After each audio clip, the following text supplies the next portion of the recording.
Hola a todos.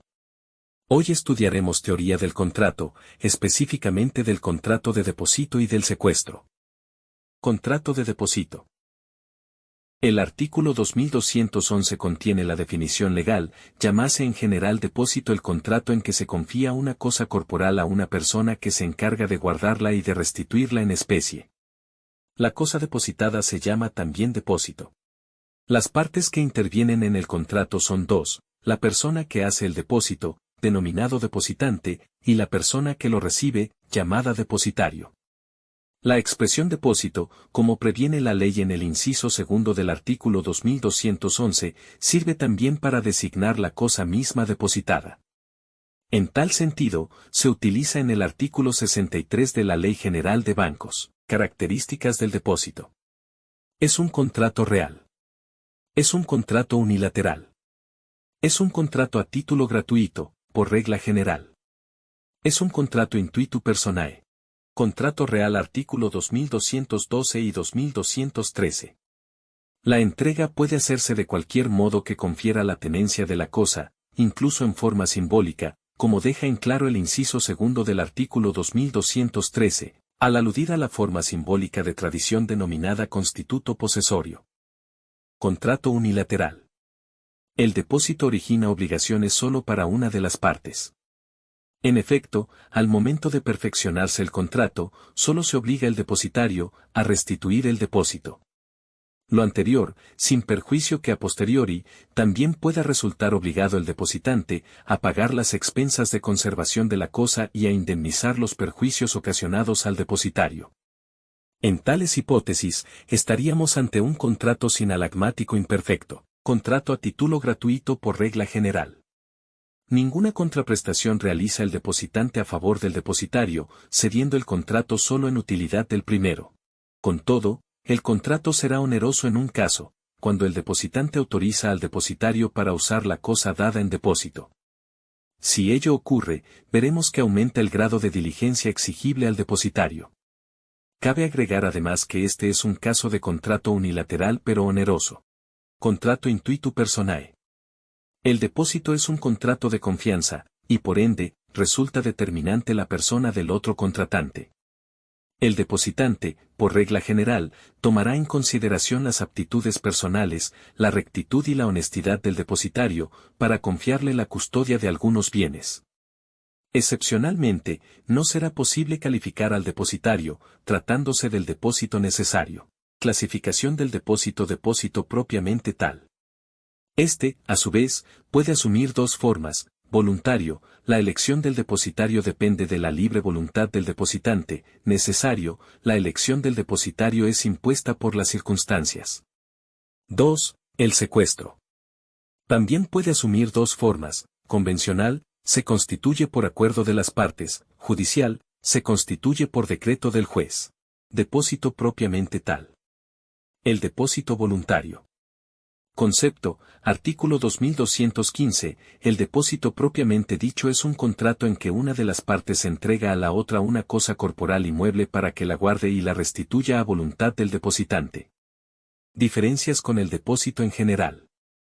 En el depósito en general, la cosa que se confía es una cosa corporal, y por ende, podría ser mueble o inmueble. En el depósito propiamente dicho, la cosa ha de ser corporal y mueble. En el depósito propiamente dicho, la restitución debe efectuarla el depositario a voluntad del depositante, o sea, cuando éste la requiera. En el depósito en general, la restitución podría no depender de la voluntad del depositante, objeto del depósito. Debe tratarse de un bien corporal y mueble. El secuestro puede recaer en cambio sobre cosa mueble o inmueble. Nada impide sin embargo que las partes acuerden un depósito de inmueble, pero en tal caso estaremos ante un contrato innominado o atípico, al que en todo caso habría que aplicarle, supletoriamente de la voluntad de las partes, las normas del depósito. Error en el depósito. El error en que incurra el depositante acerca de la identidad personal del depositario es inocuo, no le permite pedir que se declare la nulidad del contrato; en ese caso podrá pedir derechamente la restitución de la cosa. Tampoco invalida el contrato el error acerca de la substancia, calidad o cantidad de la cosa depositada. Dicho error afectará al depositario. Sin embargo, en dos casos la ley autoriza al depositario para restituir de inmediato la cosa depositada, cuando padece error acerca de la persona del depositante, cuando descubre que la guarda de la cosa depositada le acarrea peligro. Prueba en el depósito voluntario. El contrato deberá constar por escrito, cuando la cosa depositada sea de un valor superior a 2 UTM. A falta de pacto escrito, será creído el depositario respecto a los aspectos esenciales del contrato, esto es, en cuanto al hecho mismo de haberlo celebrado, a la cosa depositada y a su restitución.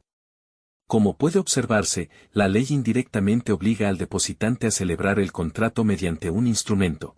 Obligaciones del depositario. Obligación de guardar la cosa, emplear la debida diligencia o cuidado. El depositario no tiene derecho a usar la cosa dada en depósito, sin el consentimiento del depositante. Debe respetar el depositario los sellos y cerraduras. Deber del depositario, de guardar el secreto de un depósito de confianza.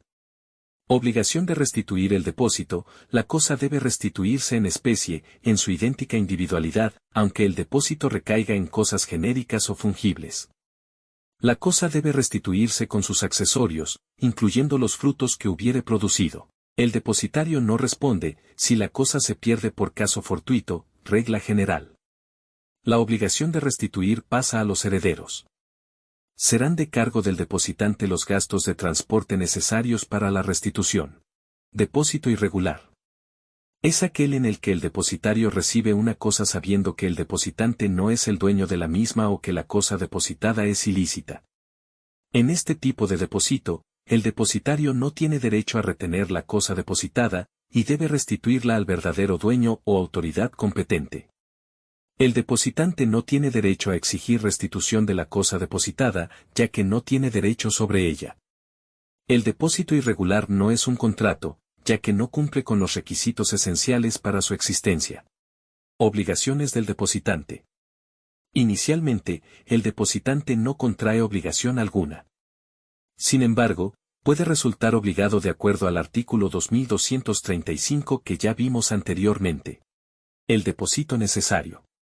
El depósito propiamente dicho se denomina necesario, cuando la elección del depositario no depende de la libre voluntad del depositante, sino que es dictada o impuesta por las circunstancias. En general, está sujeto a las mismas normas que el voluntario, artículo 2240. Sin embargo, respecto de la prueba y a la responsabilidad, la ley establece normas especiales. El secuestro. Es una especie de depósito en poder de un tercero de una cosa que dos o más personas disputan, mientras se resuelve definitivamente acerca de sus respectivos derechos. Se trata, por consiguiente, de una medida conservativa o de precaución. Clases de secuestro. Secuestro convencional. Es aquel que se constituye por un acuerdo de voluntades, por el solo consentimiento de las personas que se disputan el objeto litigioso. En realidad, también supone un juicio. Secuestro judicial. Es el que se constituye por decreto del juez. Está regulado en el Código de Procedimiento Civil en el artículo 290 y siguientes, medidas precautorias. Diferencias entre el secuestro y el depósito propiamente dicho. Depósito propiamente tal, tiene por objeto bienes muebles. En cuanto a su duración, el depósito propiamente dicho concluye y debe el depositario restituir la cosa, cuando así lo requiera el depositante. En cuanto a la persona a quien se restituye, en el depósito propiamente dicho, el depositario debe restituir al depositante o a quien tenga derecho a recibir en su nombre. En cambio, en el secuestro, pueden ser bienes muebles o inmuebles. Se debe distinguir, primero, si es judicial, el secuestre no puede restituir la cosa mientras no se haya pronunciado sentencia ejecutoriada. Segundo, si es convencional, podrá cesar el secuestro por voluntad unánime de las partes, aunque no se haya dictado sentencia. El secuestre, por su parte, debe restituir al adjudicatario favorecido por la sentencia ejecutoriada. Derechos del secuestre. El artículo 2254 consagra la acción del secuestre para recuperar la cosa de manos de cualquiera persona, incluso el depositante.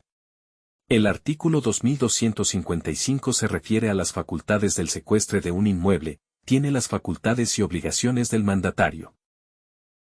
Hemos finalizado la cápsula, muchas gracias por su atención.